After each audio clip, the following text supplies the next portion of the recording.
y no sé cómo tomármelo de tempestades. Bueno, primero, lo de nieto he sido yo, que le he informado mal a Eladio, o sea que te puedes enfadar conmigo. Bueno, me gustaría empezar con una historia. Dicen que hace mucho tiempo apareció en un monasterio un monje, pues un monje nuevo, ¿no? Y entonces habló con el jefe del monasterio, le dijeron, bueno, ¿qué puedo hacer? Pues mira, podrías copiar estos documentos. Entonces le dan unos documentos, lo dejan en una habitación y enseguida, en media hora, los tiene copiados. Y el jefe, alucinando, los comprueba.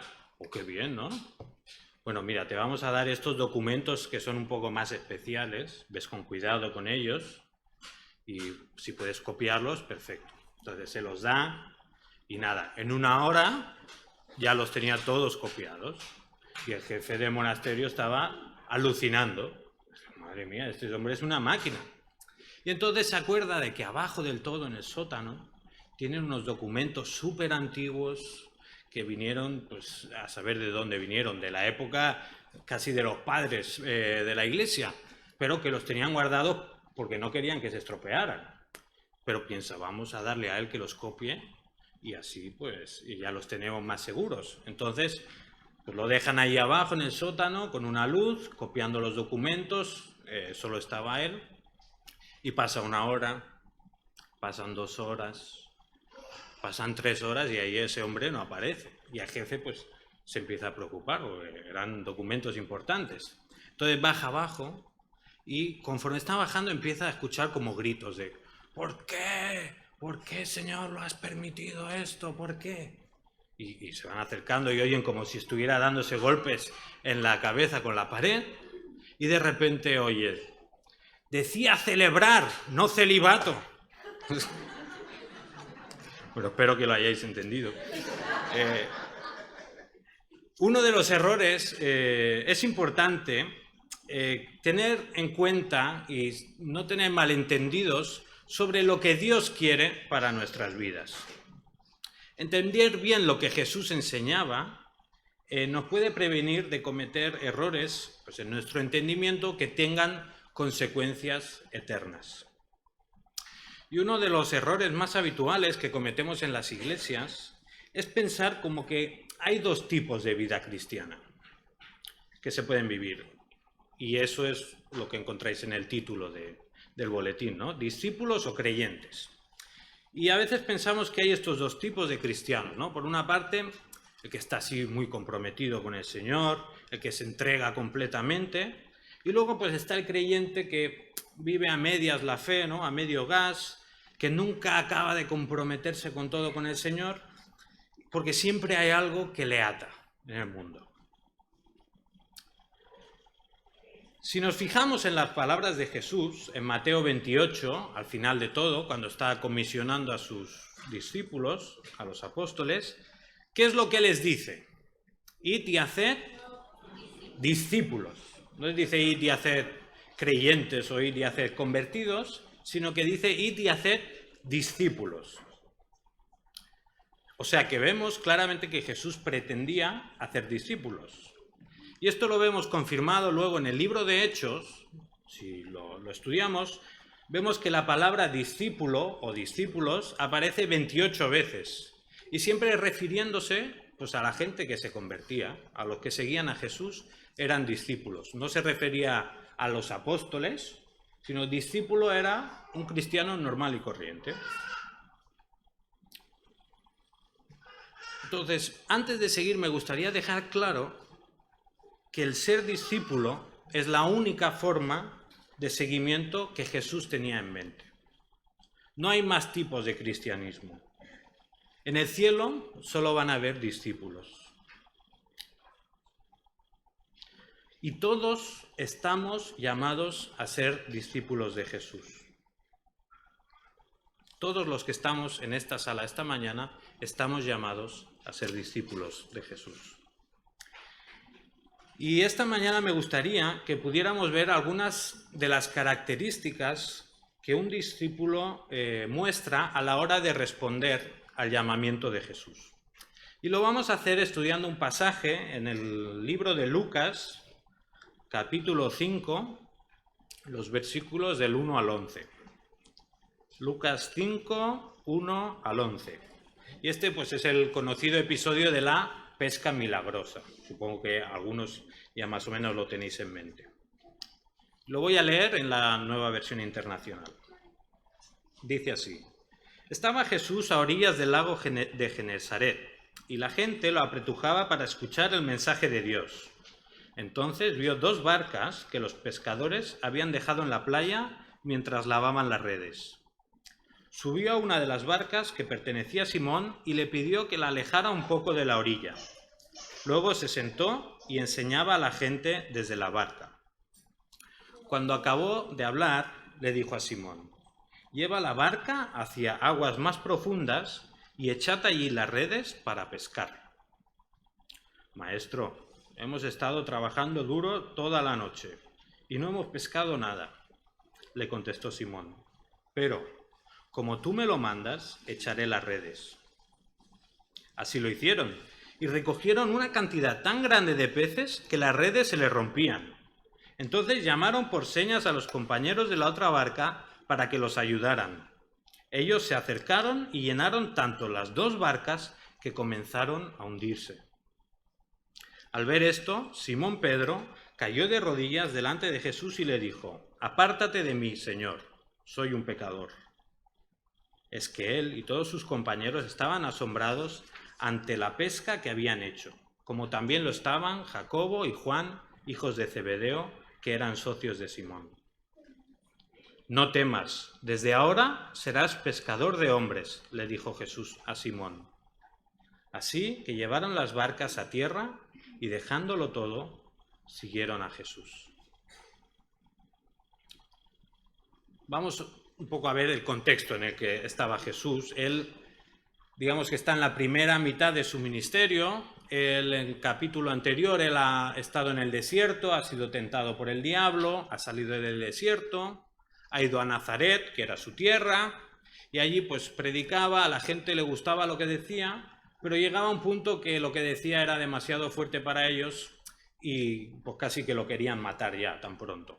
Entonces él se va a la zona de Galilea, hacia pues, todas las ciudades que van rodeando el lago, y pues empieza a predicar también por esas ciudades, haciendo milagros, sanando personas y sacando demonios. Y entonces aquí empieza la historia. En el versículo 1 vemos que Jesús aparece con unas multitudes que lo están siguiendo y lo están apretujando porque quieren escuchar el mensaje de Dios. O sea, la gente en ese momento estaba sedienta, tenían ganas de saber qué es lo que Dios quería decirles. Y no vemos aquí reclamándoles sanaciones, ni reclamando que les sacara demonios o reclamando milagros, sino que lo que le están pidiendo es la palabra de Dios, que les dijera lo que Dios quería. Y qué imagen tan bonita, ¿no? La gente apretujándose, incómoda, para escuchar la palabra de Dios.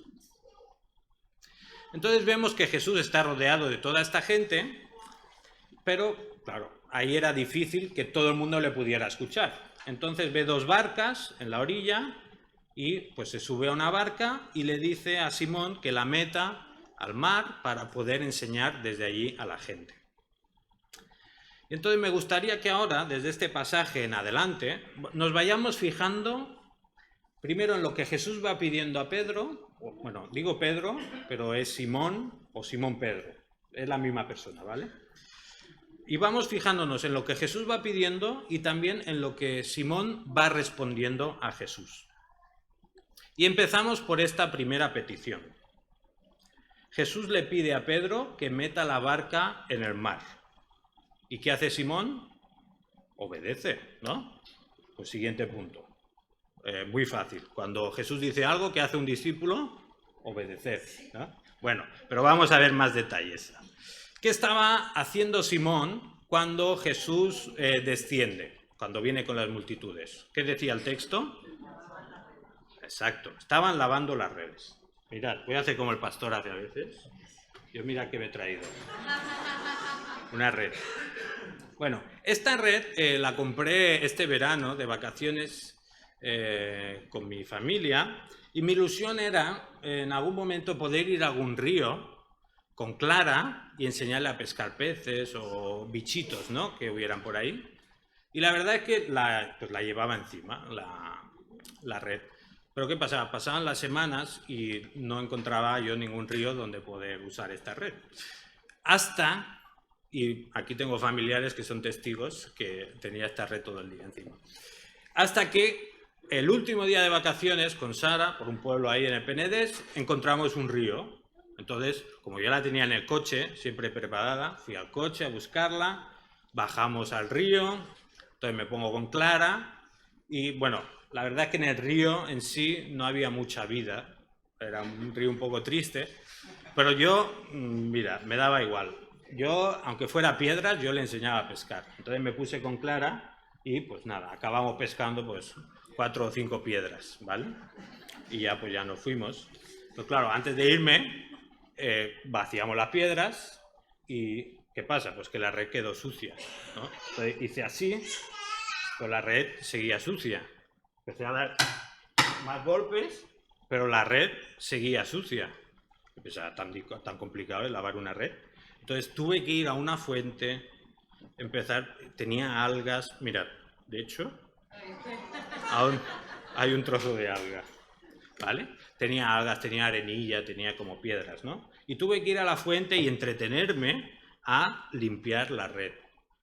Y la verdad es que me pareció un poco ridículo que para una red tan pequeña me tuviera que estar tanto rato lavando. Lo voy a dejar aquí. Ahora imaginaos, he estado investigando un poco y he estado investigando cómo eran las redes que usaban en esa época para pescar los peces. Y he leído que las más pequeñas eran como de 7 metros de diámetro, así con unos pesos, pero que habían algunas que podían llegar hasta los 100 metros de largo por 4 de alto. O sea que os podéis imaginar la clase de trabajo que suponía lavar las redes, ¿verdad? Pero yo tardé un montón en lavar esta pequeñita, pues imaginaos una red tan enorme. Y no solo era lavarla, porque lo que tenían que hacer primero era repararla, no tenían los materiales que tenemos hoy en día, la tenían que lavar, luego la tenían que secar y luego la tenían que doblar. O sea que vemos que Pedro tenía trabajo, ¿verdad? O sea, no era cualquier cosa lavar las redes, era un trabajo pesado. Y en eso estaba Simón cuando aparece Jesús y le dice: Simón, méteme la barca al mar, que voy a hablarle a esta gente. Pero es que Simón no solo tenía mucho trabajo en ese momento. Por lo que dice después, sabemos que habían pasado toda la noche intentando pescar y ¿qué habían conseguido? No habían pescado nada. O sea que no solo tenemos que imaginar a un hombre que está muy ocupado, sino que además Simón seguramente estaría frustrado porque no habían pescado nada, estaría cansado porque llevaba toda la noche despierto y tendría ganas pues de volver a casa, echar la siesta y descansar un poco. Entonces es a este hombre que Jesús le pide: por favor, coge la barca y métela en la orilla. ¿Qué podría pensar Simón, no? Hombre, pues Jesús, ahora mismo no me va muy bien, la verdad. Estoy un poco cansado y me gustaría ir a casa a descansar. La llamada de Jesús en ese momento fue un poco inoportuna, ¿verdad? La historia sigue y vemos que Pedro no dice nada de esto, sino que él simplemente obedece, mete al Señor en la barca y se va hacia el mar. Y bueno, pues ahí se queda escuchando a Jesús. Jesús está enseñando a las multitudes y Jesús acaba de predicar, acaba de enseñar, no sabemos lo que enseñó, y se dirige a Simón. Y Simón ya debía estar pensando: uy, qué bien, ya nos vamos a la orilla, ya podré volver a casa a descansar. Pero no es eso lo que le dice. ¿Qué es lo que le pide ahora a Simón? Simón, la traducción moderna sería: vete para lo hondo y echa las redes allí. O sea,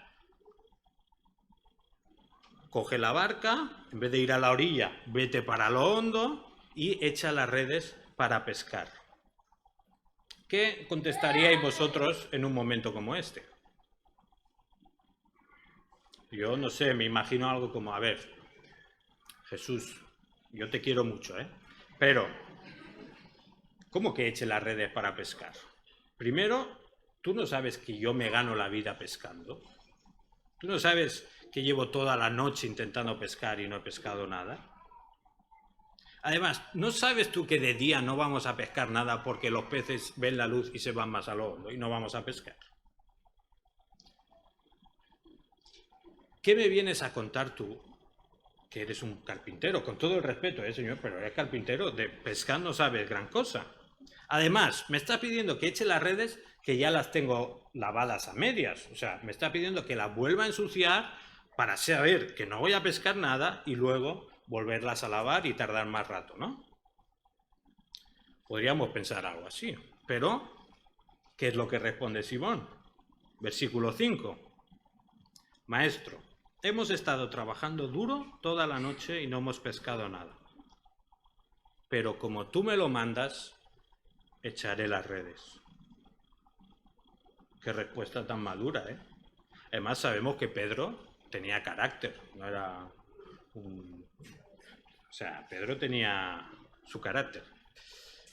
Pero en cambio responde, mira, Señor, no hemos conseguido nada esta noche, pero como tú me lo pides, echaré las redes.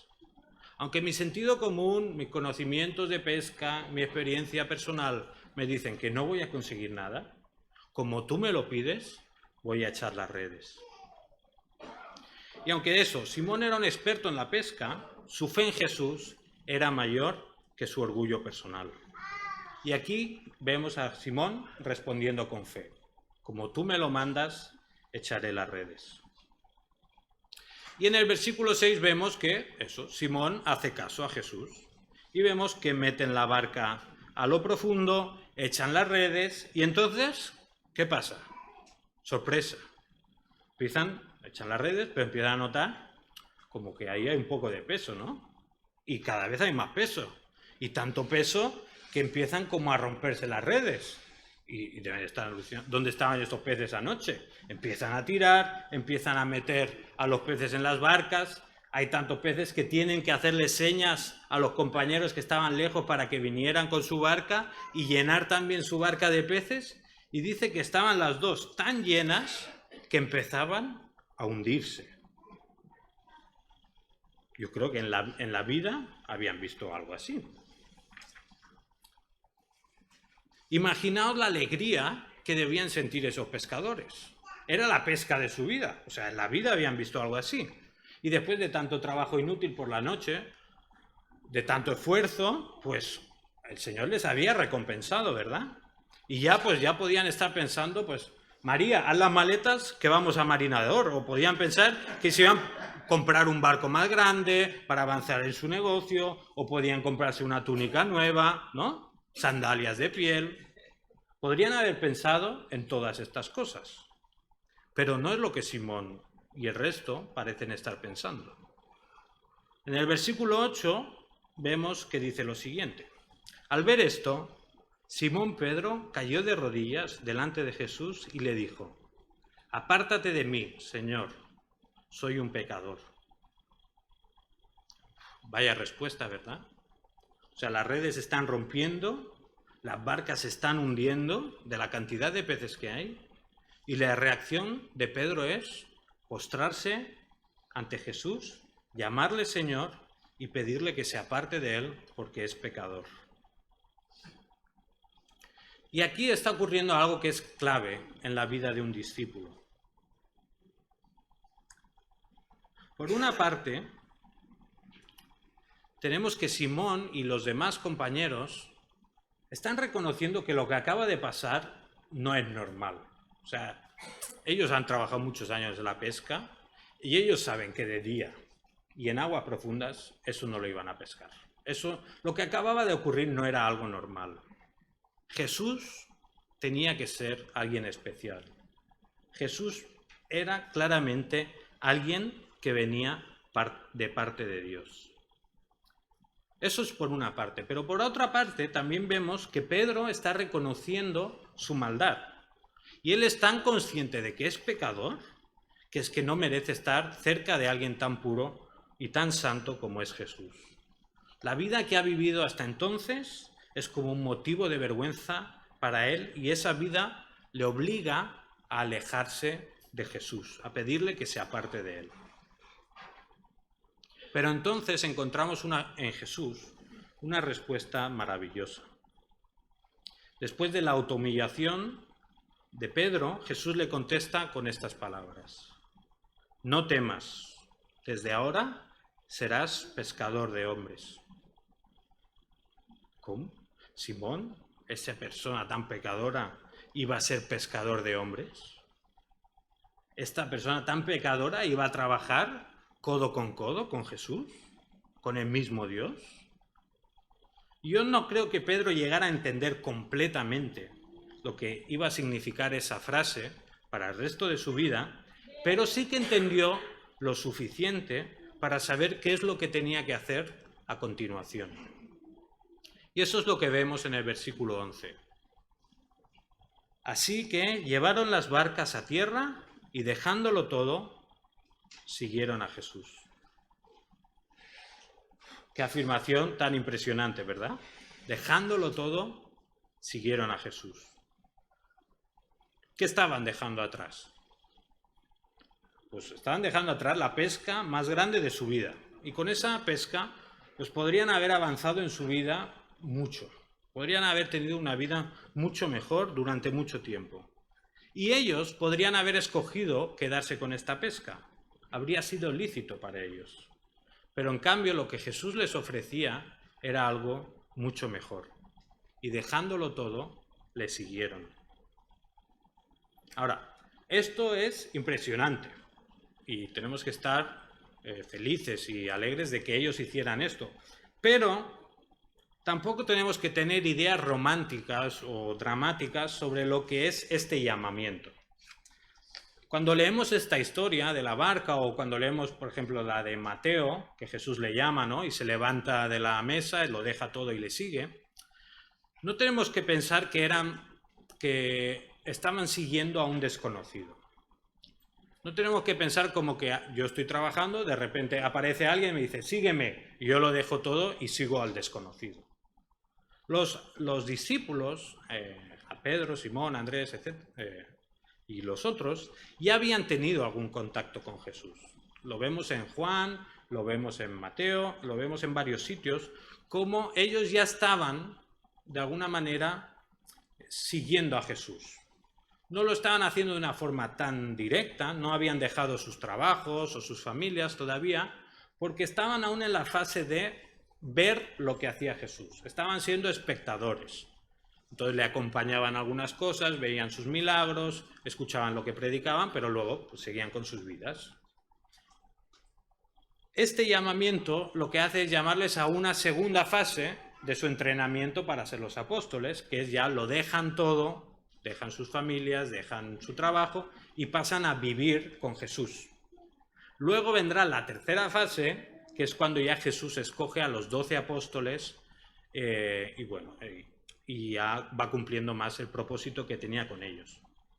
Pero quiero que nos quede claro que no estaban siguiendo a alguien que no conocían. Cuando aquí Simón está dejándolo todo, no está yéndose con un desconocido, sino que ya sabían quién era Jesús. Hecha esta aclaración, vamos ahora a pasar a ver qué principios de esta historia podemos aplicar nosotros a nuestras vidas. O sea, ¿qué podemos aprender de esta historia? Y vamos a fijarnos en dos cosas. Como hemos dicho, vamos a ver lo que iba pidiendo Jesús y también vamos a ver cómo iba respondiendo Pedro.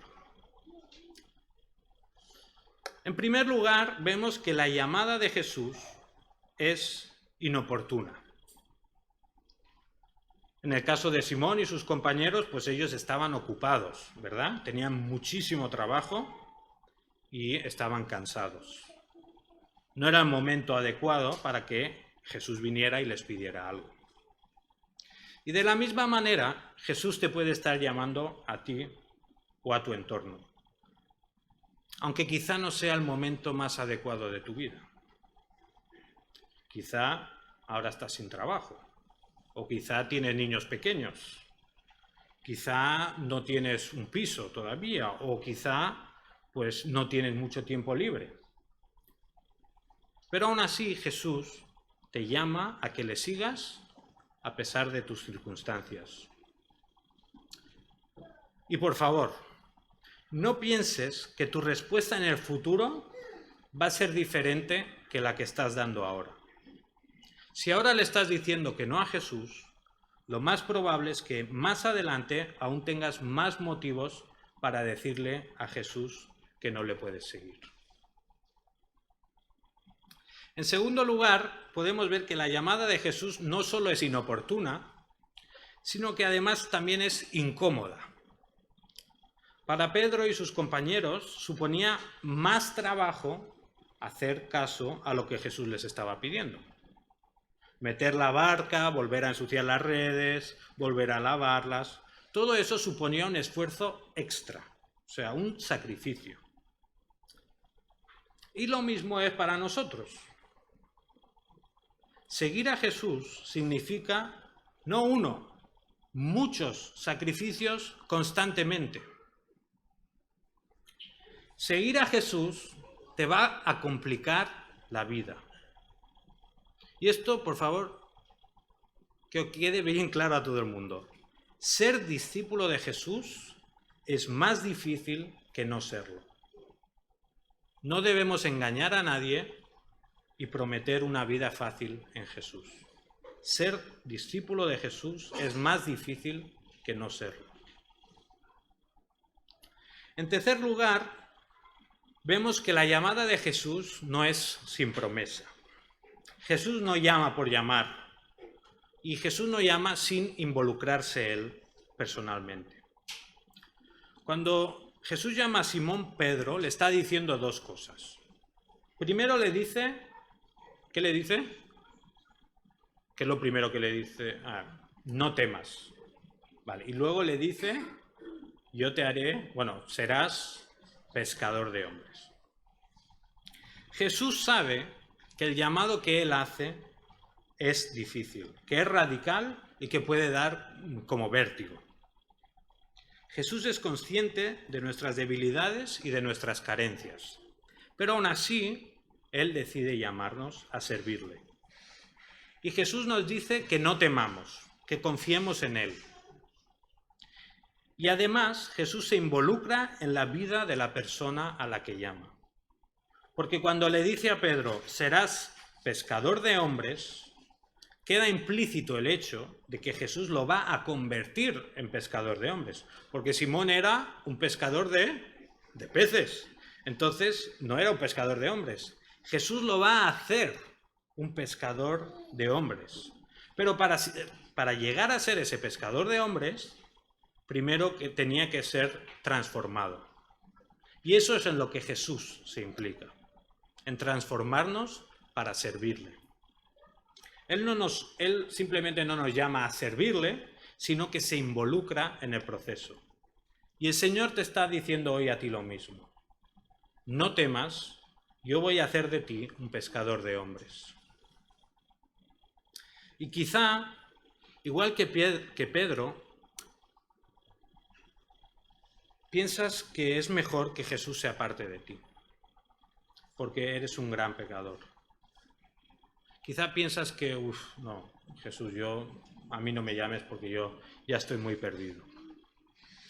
Eso es una mentira del diablo. No hay nada que hayas podido hacer que impida que Jesús se acerque a ti. Tu vida pasada no importa. A Jesús solo le importa lo que puedes hacer a partir de ahora. Y Jesús te dice que no temas, que serás pescador de hombres. Y quizá también, igual que Pedro, piensas que el pecado en tu vida es tan grande, es tan fuerte que no vas a poder dejarlo. Que es imposible, ¿no? De aquí no puedo salir. Pero Jesús te está diciendo que tu pecado ya no es solo cosa tuya, sino que tu pecado ya es cosa de los dos. Cuando Jesús te llama, se está comprometiendo a trabajar con tu pecado. ¿Y cómo es posible esto? ¿Cómo puedes confiar en que Él te puede liberar de tu pecado? Pues podemos confiar en Él porque Él ya venció el poder del pecado, muriendo en la cruz y resucitando al tercer día. Su compromiso contigo fue firmado en la cruz y fue firmado con sangre.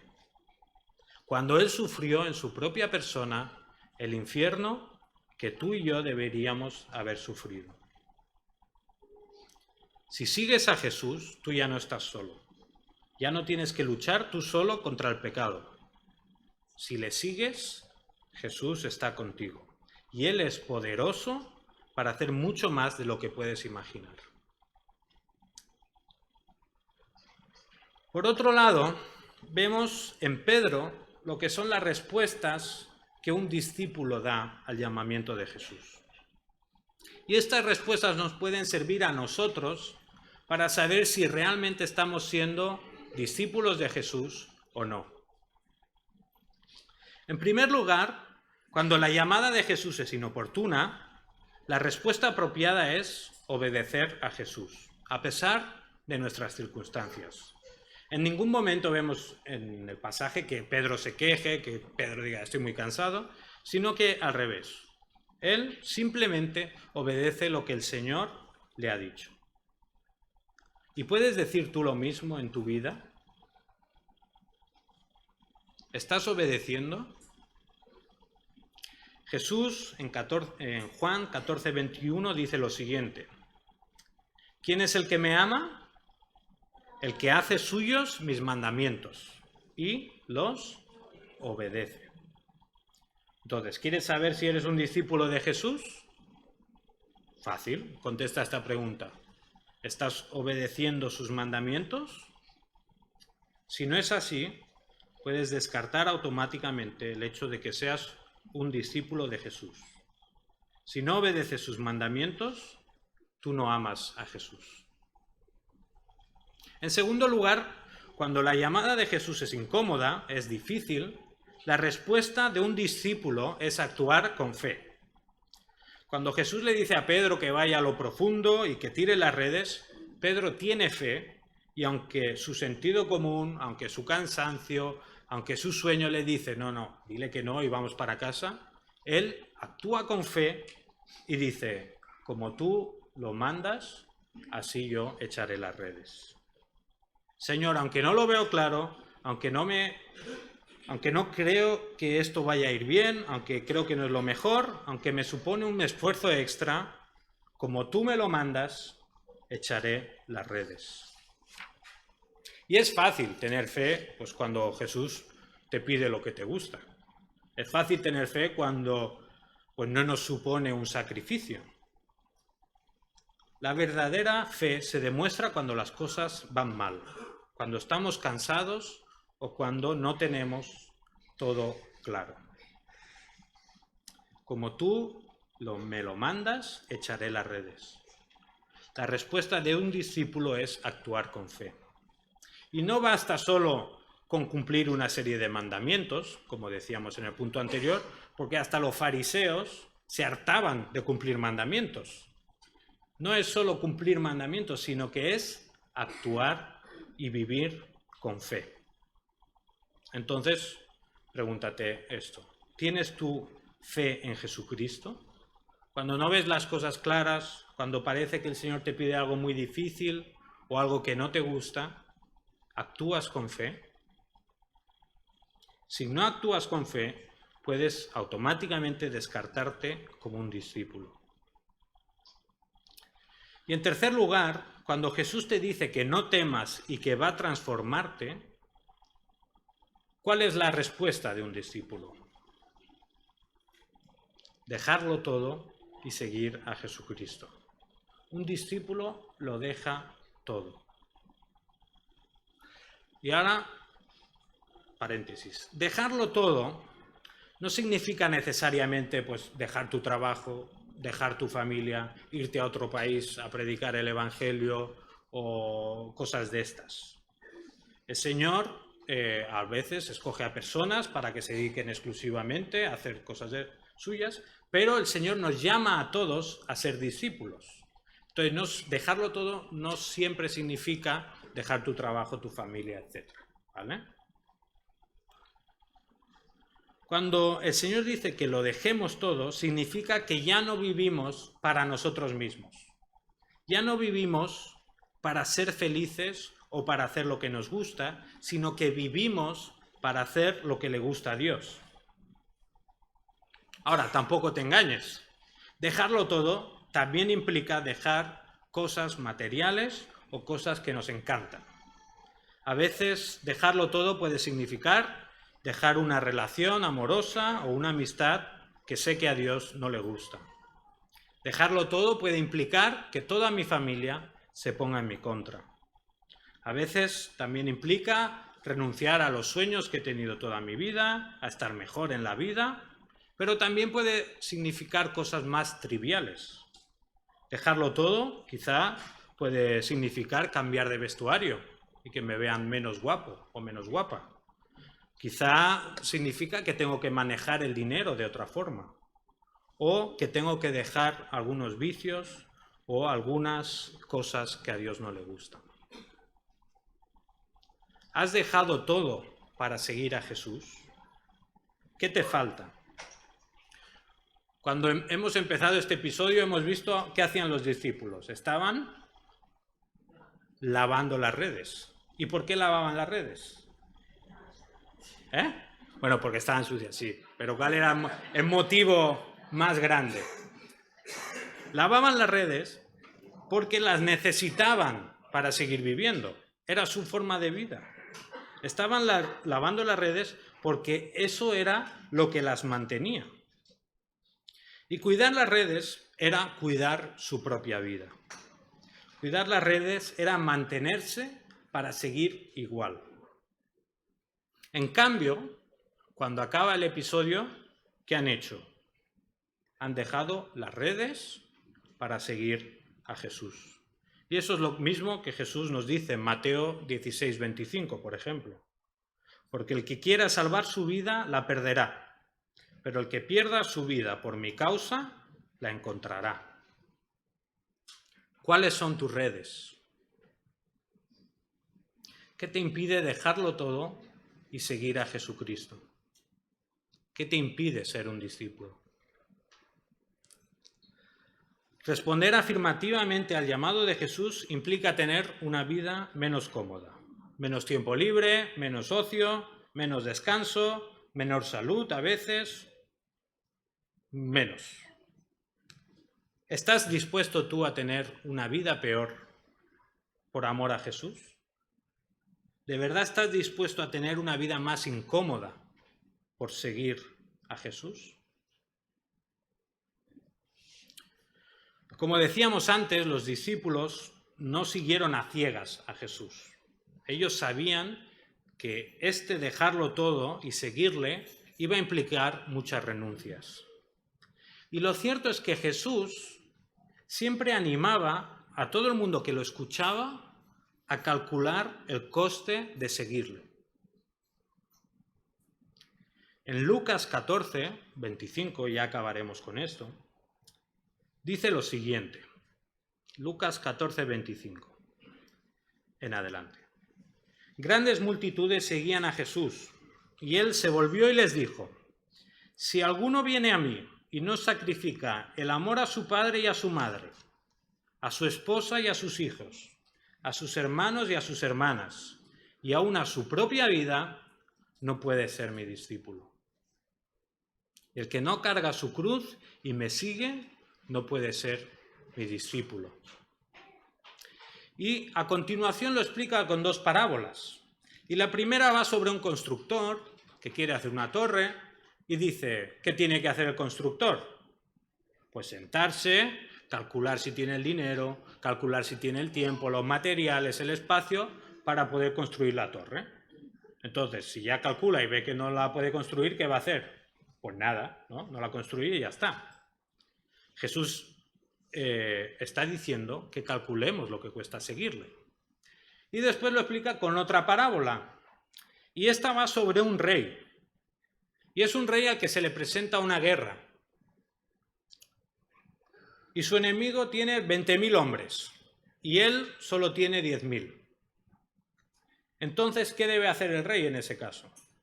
Primero se tiene que sentar y tiene que calcular, tiene que pensar si es posible vencer la batalla con sus 10.000 hombres a este ejército que le está viniendo. Y si ve que no va a poder ganar, pues ¿qué hará? Enviará un emisario y pues pedirá condiciones de paz, ¿no? Esto es lo que Jesús está explicando con esta parábola. Y en este segundo ejemplo, Jesús está siendo mucho más directo que en el primero. Porque, a ver, el constructor puede escoger si construye la torre o no, ¿verdad? Si calcula y ve que no tiene los materiales, ¿qué pasa? Pues no la construyó y ya está, no pasa nada. Pero al rey, ¿qué le pasa? Al rey se le está presentando una guerra. El rey no puede ignorar, bueno, no pasa nada, ¿no? Y no hacer nada. ¿Qué tiene que hacer el rey? Él tiene que tomar una decisión. Él tiene que calcular lo que cuesta, ver si puede ganar y tomar una decisión.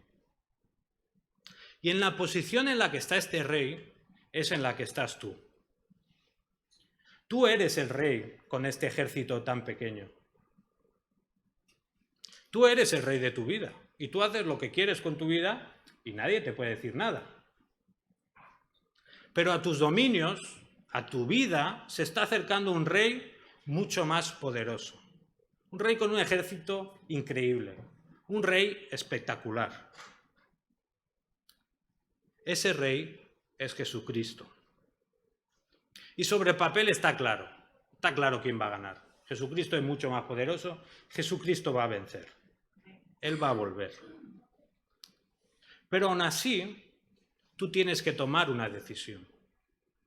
Tú puedes intentar luchar contra él, puedes negarte a seguirle y ser el rey de tu propia vida, o puedes rendirte y aceptar sus condiciones de paz. No hay una tercera opción. O es una o es la otra. Y lo que Jesús está enseñando con estas dos parábolas es que tenemos que calcular lo que cuesta seguirle, pero también tenemos que calcular lo que nos va a costar no seguirle. Todos nosotros tenemos que tener en cuenta estas dos opciones. Después de explicar estas dos parábolas, acaba diciendo: así pues, cualquiera de vosotros que no renuncie a todo lo que tiene, no puede ser mi discípulo. Cada uno de los que estamos aquí tiene que tomar una decisión y vivirla. Y preguntábamos al principio si existía una diferencia entre discípulos y creyentes. Y la existe. En el cielo solo hay discípulos. No hay dos tipos de cristianismo. No hay dos niveles. Solo uno, y es ser discípulo de Jesucristo. ¿Eres tú un discípulo de Jesucristo? Si dejas todo y sigues a Jesús, Él te dice lo mismo que a sus discípulos: no temas, yo haré de ti un pescador de hombres. ¿Quieres tú seguir a Jesús?